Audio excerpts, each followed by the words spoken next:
Olá, sejam todos muito bem-vindos a mais uma live promovida pelo Curso e Colégio Objetivo. Hoje nós vamos falar sobre um setor que ganhou extrema relevância durante a pandemia, a biomedicina. E temas como o monitoramento genético, o sequenciamento de vírus e pesquisa de vacinas são algumas das áreas de atuação deste profissional.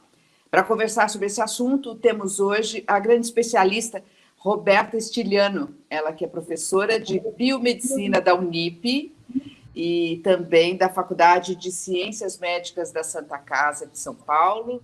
A Roberta tem mestrado e doutorado em biologia molecular pela Unifesp e também tem pós-doutorado, o currículo dela vai longe, pós-doutorado na Universidade da Califórnia e pós-doutorado em farmacologia pela Unifesp. Professora Roberta, seja muito bem-vinda e, mais uma vez, é um privilégio bater esse papo aqui com você. Obrigada pela sua presença. Eu que agradeço, Malu. É um prazer estar aqui e um prazer falar de biomedicina. Que legal. E foi uma área aí que talvez seja até um lugar comum a gente falar disso, né, Roberta? Mas, assim, antes da medicina a gente conhecia, antes da pandemia a gente conhecia, mas agora ganhou um destaque durante a pandemia, né? Parece que a vida ficou mais fácil com a biomedicina mais aos nossos olhos. Confere isso? Com certeza. Eu acho que houve um reconhecimento muito grande desse profissional, dada a demanda, né? Dos testes diagnósticos, a pesquisa, a busca de vacinas. Então, eu acho que esse profissional, ele veio a aparecer. Ele ficava nos bastidores e agora ganhou muito atenção nesse período aí que nós passamos e estamos passando ainda, muito esforço dos biomédicos nessa linha de frente aí da pandemia. Ô, Roberta, você, né, como a área da saúde, da biomedicina em particular, que avaliação você faz desse tempo? O que mais te surpreendeu? O que você leva da pandemia? O que ficou da pandemia? Ou o que está ficando, né? Porque o verbo ainda está no gerúndio, né? Exato. Infelizmente, né, Roberta? Então, assim, você como profissional, eu queria que você contasse para a gente assim, o que é que ficou mesmo, qual a avaliação sua sobre esse tempo? Olha, Malu, eu vou contar um pouco da minha experiência, né, nessa pandemia, que vem, assim, de encontro ao que muitos biomédicos passaram. Então, logo no começo, quando a gente já viu todas as universidades fechando, né, indo para um sistema online, eu me lembro, assim, bem no comecinho da pandemia, né, a última aula que eu ministrei, e aí logo na semana seguinte, todo mundo dentro de casa, as pessoas usando máscara, aquele terror todo, e o único pensamento que vinha na minha cabeça era, nós temos que fazer alguma coisa, nós somos profissionais da saúde, eu me senti incomodada em ficar em casa, eu queria estar fazendo alguma coisa, e eu me lembro de conversar com os meus colegas, e não, vamos para o laboratório, vamos testar tudo que a gente tem aqui no laboratório, nesse vírus, e aí começou a nossa saga, né, eu e mais outros professores, né, que não ficaram em casa, que saíram de casa com medo também, né, de encarar ali a pandemia, mas com o propósito de fazer alguma coisa, dar a sua contribuição. E logo em seguida, nós vimos as chamadas, né, dos biomédicos para diagnóstico. Ainda não se sabia nem como fazer o diagnóstico desse vírus, né, a gente tinha essas incertezas, e aí eu me lembro da gente trabalhando, e logo depois veio a segunda onda, a gente achou que já estava, né, ali aliviado, de repente veio uma segunda onda, e hoje eu sinto que o que eu tiro dessa pandemia é que a gente perdeu muita coisa, mas a gente ganhou, a gente aprendeu muito com essa pandemia, né? Aprendemos que dá para ter uma aula online, nos modificarmos como profissional, nos adaptarmos, então teve a sua parte boa e ruim. né? E ainda estamos passando por ela. Então, essa sensação ali de que acabou, de que já dá para tirar a máscara, isso não é bem assim, né? Estamos no gerúndio ainda, como você falou, Malu. E é uma situação difícil, né? Você sabe que eu tenho uma pessoa na família que trabalha nessa área, numa empresa do setor elétrico, e ela cuida de respiradores. E você falando da pandemia, do início da pandemia, eu lembrei, né, que logo no começo, ela também, um dia ela estava aqui em casa, ela falou, eu vou embora, porque eu trabalho com respiradores, então o meu tempo, eu não posso ficar aqui, eu tenho que ficar ali cuidando para que nenhum respirador deixe de ser fabricado por eu estar ausente, né? Quer dizer, eu acho que assim, é quando, como seres humanos, nós fomos chamados e a área, para quem lida com setores, né, correlatos, então, e a própria medicina e tudo, eu acho que não tem como se ausentar, se esquivar nesse momento, né? Não tem, você sente um incômodo de estar em casa. E a gente sai e não, vamos fazer alguma coisa, vamos, que seja diagnóstico, que seja pesquisa, mas vamos estar, né, passando informação, quantas palestras, quantas, né, levar a informação correta para a população. Eu acho que isso é uma das coisas mais importantes, né, dos profissionais de saúde, acabar informando corretamente as pessoas. O que faz exatamente um biomédico? Isso é uma pergunta, Malu, que eu ouço até hoje de alunos, né? Muitas vezes no próprio curso de biomedicina, eles têm essa dúvida, né? O que faz um biomédico? Bem, nós temos, em termos de habilitação do biomédico, são quase 30, né? Acho que até passou de 30, 31 habilitações. Então, é um campo muito amplo. Então, por isso que as pessoas têm essa dúvida. Basicamente, o curso de biomedicina, ele foi idealizado, né, como um curso voltado à docência e pesquisa.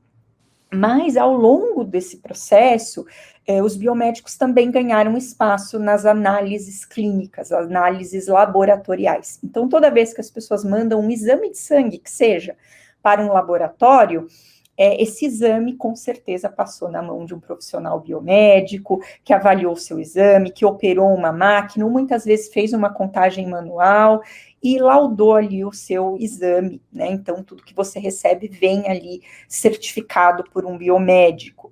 Tem também áreas de atuação, como, por exemplo, biologia molecular, que é uma área que está muito em alta agora, principalmente do teste de PCR, né, para COVID.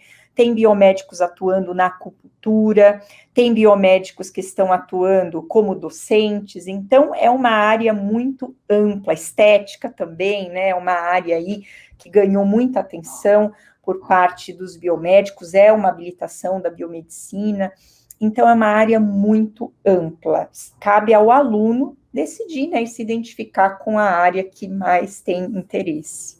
Agora, uma dúvida muito comum para quem está começando a se interessar, vamos dizer, por essa área, é a diferenciação entre os cursos de biomedicina e a farmácia. Qual seria a diferença? Tem suas diferenças e tem suas semelhanças. Eu diria assim, o curso de biomedicina, ele é mais voltado na fisiologia, em conhecer o organismo, conhecer as patologias, conhecer as doenças, exames laboratoriais. Agora, a farmácia já é mais voltada para a parte, por exemplo, de fármacos, farmacologia, desenvolvimento de medicamentos, desenvolvimento de produtos de higiene. Então, tem uma outra abordagem, né?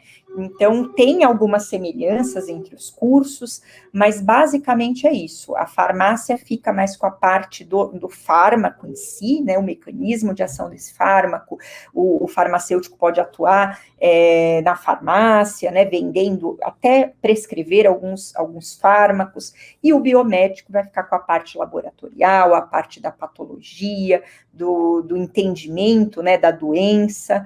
Então, tem aí suas diferenças. Agora, pensando aí na área da saúde, Roberta, o que o aluno, o que ele deve, ou o interessado, vamos dizer assim, o que ele deve ponderar na hora de escolher uma profissão da área de saúde, né? O que ele deve levar em conta? Quando a gente pensa assim, a gente pensa em médico, na área da saúde, a gente pensa muito no médico, assim, médico precisa de vocação. A área da saúde, ela sempre... E aí fazemos um leque com os enfermeiros e tudo mais. Ele precisa ter sempre essa vocação ou não? Com a biomedicina é diferente?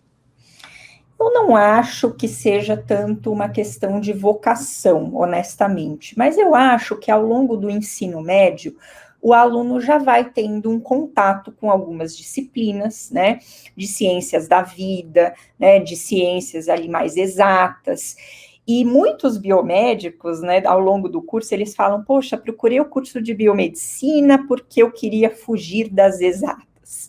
Não é bem verdade. O curso de biomedicina, você vai ter também, né, uma carga ali de matemática, de química, e até mesmo uma parte física, porque tem a parte do biomédico que vai para a imagem, então tem que saber bastante física e química. Então, eu acho que a biomedicina, o aluno tem que ter uma aptidão pelas ciências, biologia, química, matemática, um pouquinho. Então, ele é mais voltado para essas disciplinas, né, que os alunos já têm durante o ensino médio. Mas é um curso fantástico, né? Eu sou suspeita para dizer. Você aprende um pouco de tudo ali no curso, né? Química, física, imagem, até bromatologia, que é a ciência dos alimentos, você acaba entrando em contato. Então, é um curso muito rico. Agora, na parte laboratorial, como é que se dá esse papel do biomédico nessa área de laboratório? Tá. É bem amplo, porque se nós formos pensar, tem várias áreas dentro da chamada análises clínicas. Então, você tem o setor de hematologia, então você tem biomédicos atuando nos exames necessários para alguns diagnósticos de patologia, desde um hemograma até um exame mais específico, que vai fazer um diagnóstico de uma anemia falciforme ou alguma outra doença, uma leucemia, né, que é identificada ali a primeira vez no exame de sangue. Você tem biomédicos trabalhando na parte de microbiologia no laboratório, então, por exemplo, mecanismos de resistência a antibióticos, é o biomédico que vai ali testar e vai ver qual é o antibiótico mais, enfim, o aconselhável para uma determinada doença, vai fazer a quantificação das bactérias num exame de urina ou num exame de sangue. Tem também biomédicos que trabalham na triagem, que vai receber a sua amostra, vai ver se ela está adequada para seguir com o procedimento. Tem os biomédicos que vão para o setor de bioquímica, e aí, por exemplo, dosa colesterol, né, taxas de colesterol, níveis de glicose. Então, dentro da análises clínicas, você tem o profissional biomédico em várias esferas. E aí também eu vou aproveitar para comentar um pouquinho, Malu, do papel do geneticista, o biomédico como geneticista.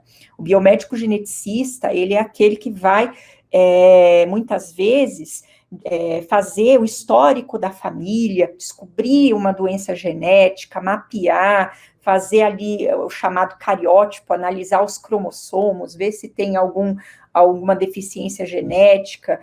Então, tem também um papel muito importante do biomédico nessa questão de doenças genéticas. Então, assim, o biomédico, eu digo, ele está ali nos bastidores, mas ele tem um papel fundamental nessa parte aí de diagnóstico, né, e de exames. Agora, por que foi, a gente estava falando no início da questão da pandemia, né? Por que foi fundamental a ação dos biomédicos no diagnóstico da Covid-19? Veja, Malu, no início, nós nem sabíamos diagnosticar.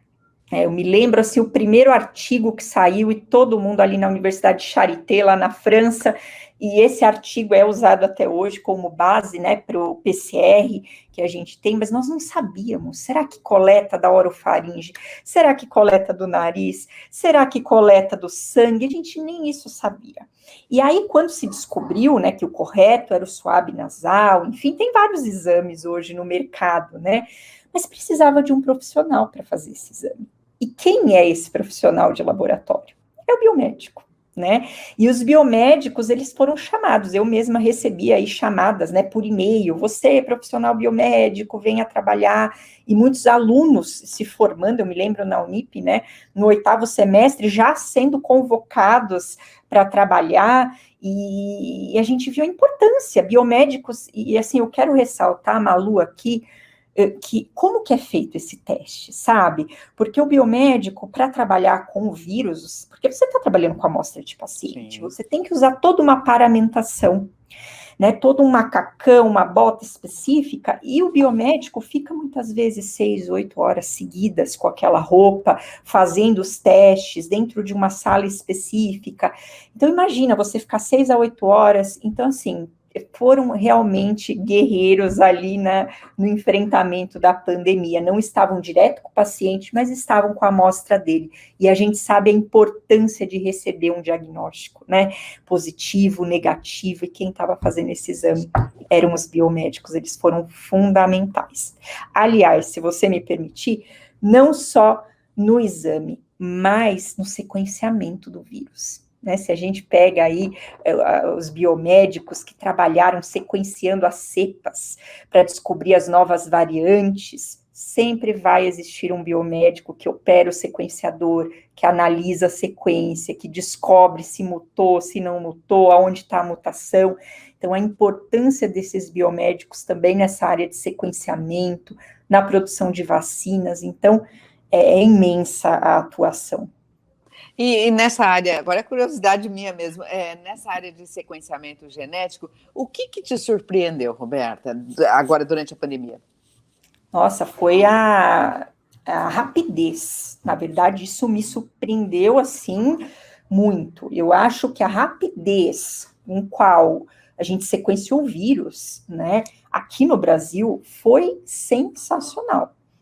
Foi assim, questão de 1, 2 meses, já tínhamos o vírus sequenciado, imagina, né, e isso foi muito bom para o Brasil, né, o Brasil foi um dos países ali que liderou essa parte de sequenciamento, e estamos trabalhando até hoje, porque tem novas variantes que vão aparecendo, então o papel, né, o que mais me impressionou mesmo foi a rapidez com que as coisas foram acontecendo.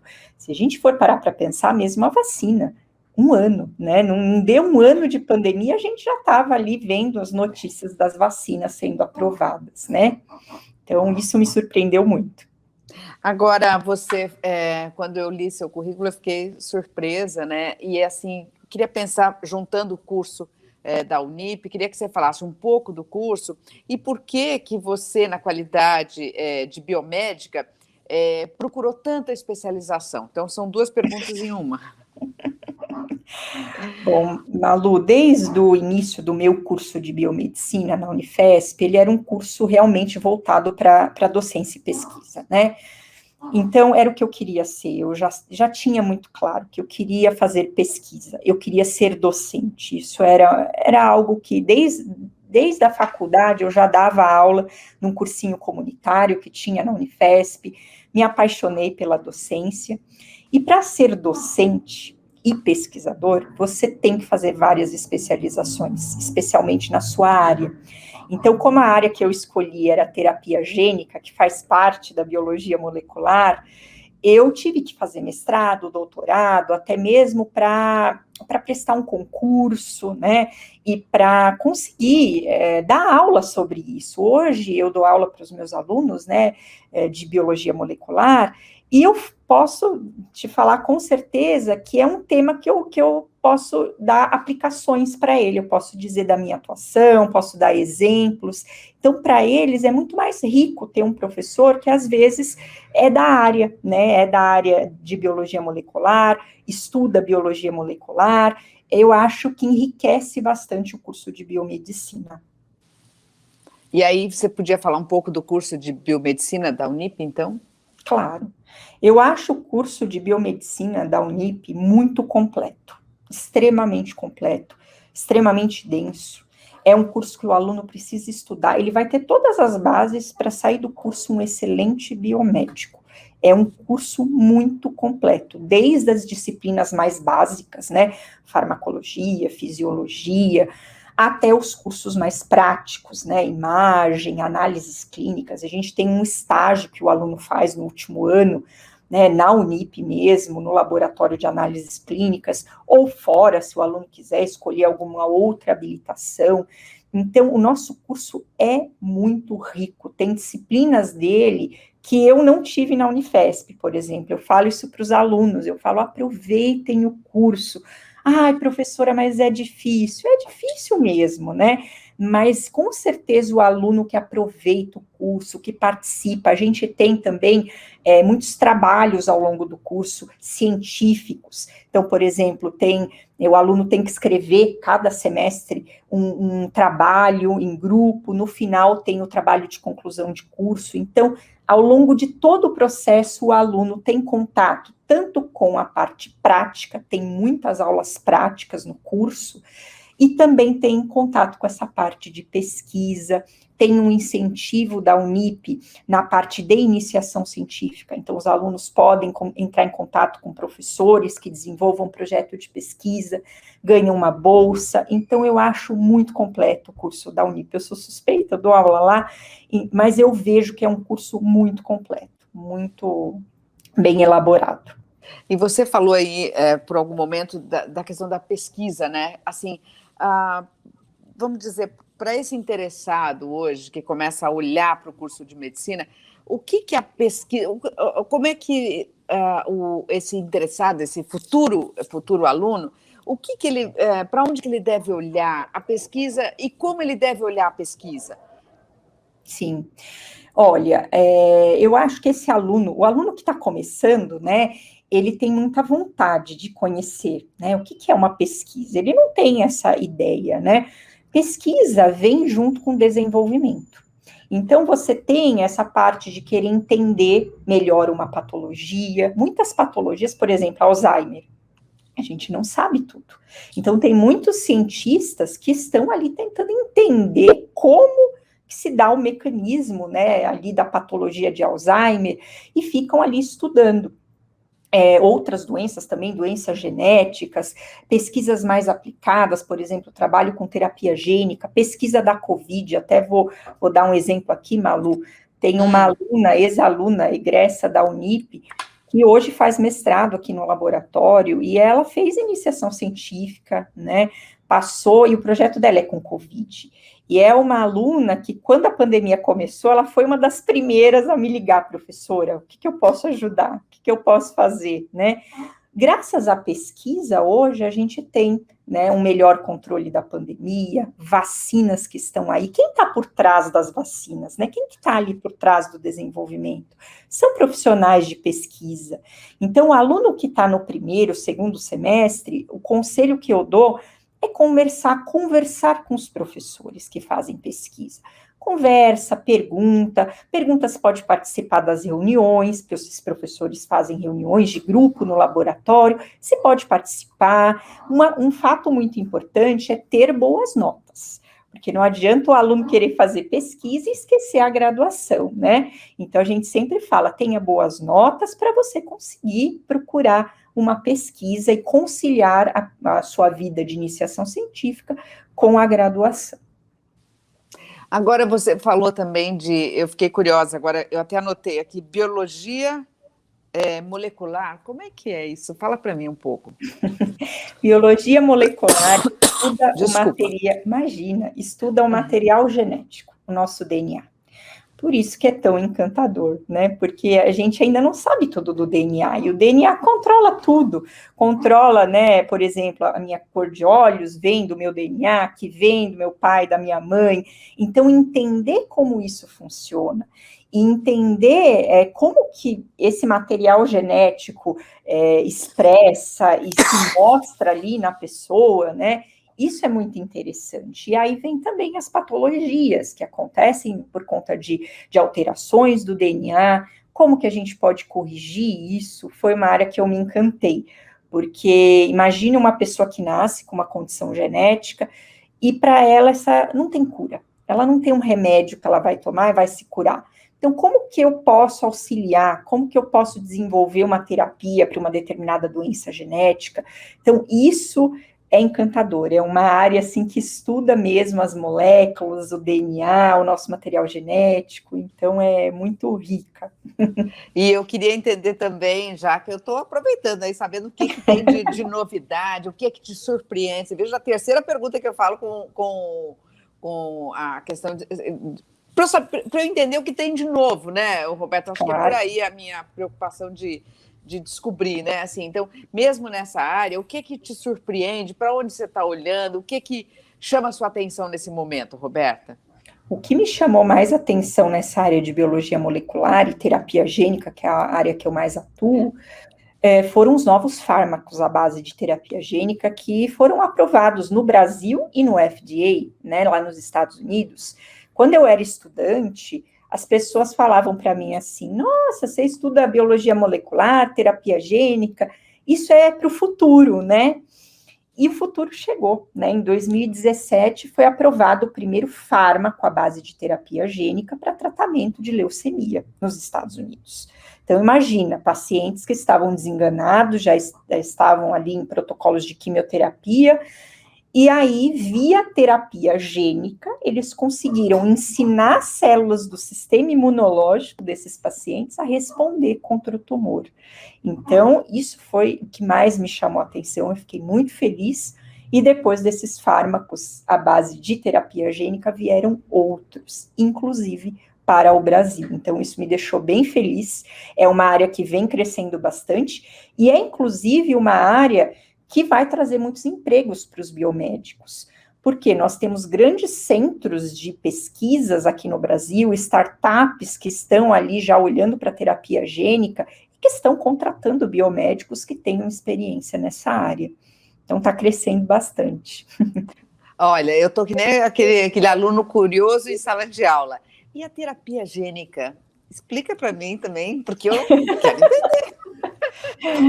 Vamos lá, terapia gênica é quando você tem alguma deficiência no seu DNA e você tenta corrigir essa deficiência que tem no seu DNA, levando uma sequência correta para o seu material genético, e aí você corrige.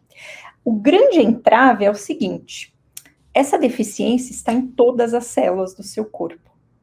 Então, como que eu vou modificar, né, essa sequência em todas as células do nosso corpo? Muitas vezes isso a gente não consegue fazer, mas você consegue, às vezes, em um determinado local ali do seu corpo, produzir aquela proteína que falta, aquela enzima que falta, e isso muitas vezes já leva o nosso organismo a ter uma melhor qualidade de vida. Vou te dar um exemplo, Malu. Nessa terapia gênica para o câncer, imagina, você tem uma leucemia, já está desenganada, né, passou todos os procedimentos de quimioterapia, e de repente vem alguém e te fala, não, eu vou pegar as suas próprias células, do sangue periférico, vou levar para o laboratório, vou modificá-las geneticamente, e vou voltar para você, e essas células vão responder e eliminar o seu tumor. Foi isso que aconteceu. Isso é terapia gênica. É fantástico, é maravilhoso. Vacina. O que é a vacina? Ela vem da biologia molecular. Você vai pegar um pedacinho ali do vírus, da sequência genética dele, e vai ensinar o seu organismo a combater esse vírus. Então, graças a essas tecnologias, a gente tem vacina, a gente tem terapia para algumas doenças, né? Então, isso é maravilhoso. Eu sou suspeita, de novo, porque é minha área de atuação. Então, é muito bonita essa área. Nossa, lindíssima, né? E eu fiquei pensando, né? Quer dizer, quando a gente toma a vacina, né? A gente, assim, parece que a gente não consegue imaginar, não passa pela cabeça da gente na hora, que é o vírus que você está colocando ali, né? E essa é a beleza da vida, da vacina, da descoberta, né, Roberto? É muito. não passa, né? A hora que a gente está tomando ali, você não imagina que é isso, né?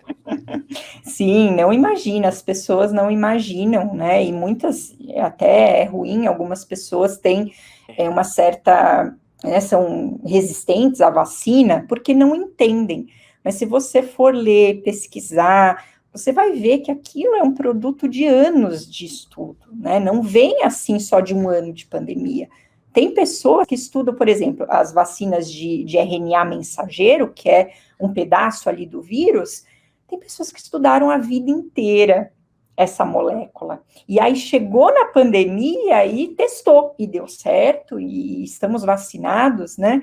Então é realmente fantástico, a evolução dessa área, né? E você vê a importância da pesquisa, né? Porque ninguém sabia que no meio do caminho teríamos Não, uma pandemia, né? Quer dizer, aí foi ninguém preciso, né, que esse cientista já estivesse olhando para isso, cuidando, e sabia. aí chegou o momento da ação mesmo, né, ô, Exato. professora? E isso que você falou é muito importante, Malu. A gente acha que, vamos começar a investir dinheiro agora, na pandemia. Não é bem assim.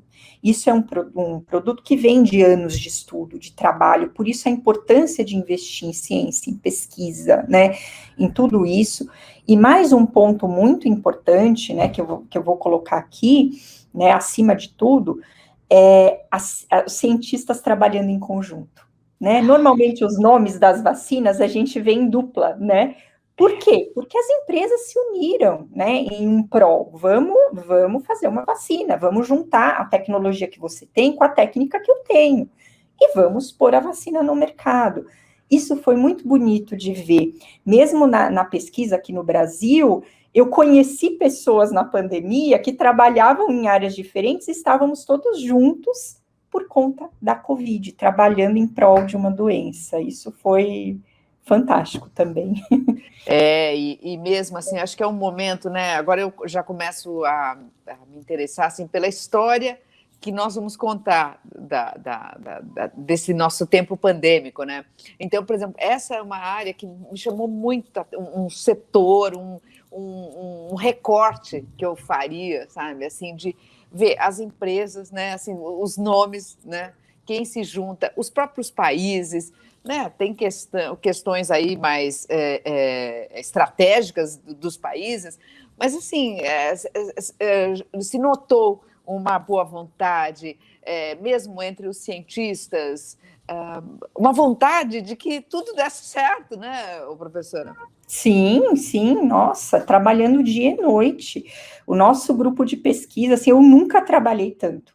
Nunca. Roberta. Era de segunda a segunda, Malu, no laboratório, porque a gente pensava assim, não tem fim de semana. O vírus não vai esperar. Então, vamos para o laboratório, vamos fazer isso. Eu fui buscar o vírus na USP, né?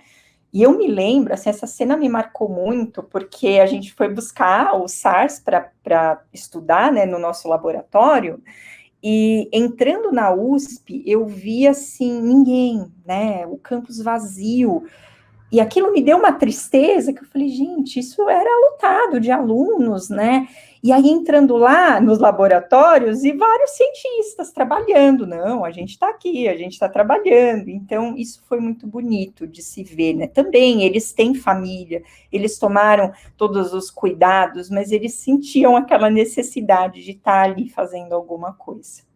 A vida, né? A vida ganhou um protagonismo, uma relevância, né, para todo mundo, né? Quer dizer, todos nós estávamos olhando para a vida.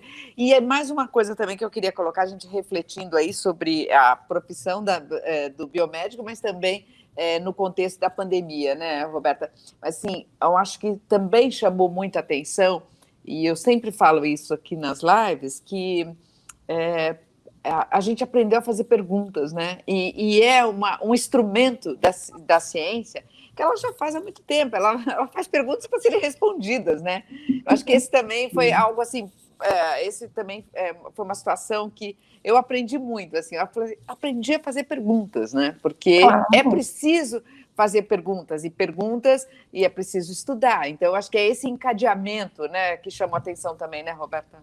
Sim, e mais do que isso, Malu, cientistas aprenderam a se comunicar com o público.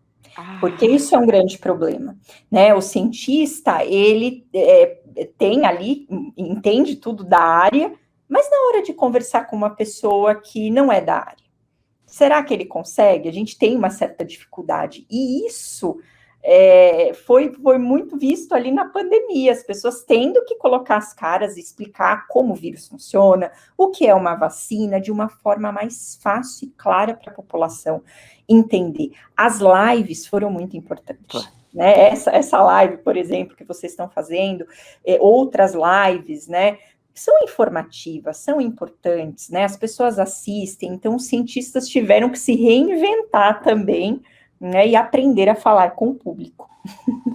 E momentos assim, por exemplo, do Miguel Nicoleles, eu lembro que eu ficava assim, tinha a mesma importância assistir uma live do Miguel Nicoleles, da doutora Margarete Dalcomo, para mim era tão importante como ver sobre um livro, ouvir ou ver um podcast, eu queria saber, então assim, passava horas ouvindo esses cientistas, né? E isso não acontecia antes. Né? Sem a pandemia, não acontecia. Não acontecia. Eu acho que os cientistas aprenderam a conversar, as lives vieram para ficar, e que seja para falar de outras coisas, não só Covid, mas falar, né, da sua pesquisa, do que você tem feito no laboratório, o que você está auxiliando ali na população. Eu acho que devem ser usadas para isso, como ferramenta de informação.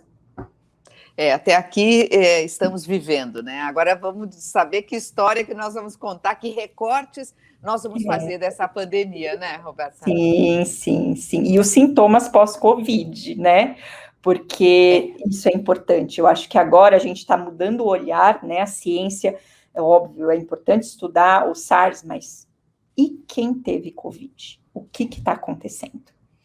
O que vai acontecer no futuro, a gente não sabe. Então, ainda tem muitas perguntas a serem respondidas pela ciência. É verdade, porque, assim, estamos olhando, um comenta algo, outro comenta, mas tem uma curiosidade, né? Porque agora é o salvar-se mesmo, né? Eu acho que é isso que a gente tem... nesse momento, até aqui foi assim, mas agora a gente já começa a olhar... Né, um fala do cabelo, o outro fala da memória, né, tudo isso, e ninguém tem certeza. Não sei, vamos... então você vai somando, um comenta, é o cabelo, o outro a memória, e a gente vai somando, mas as respostas ainda não chegaram, né, professor?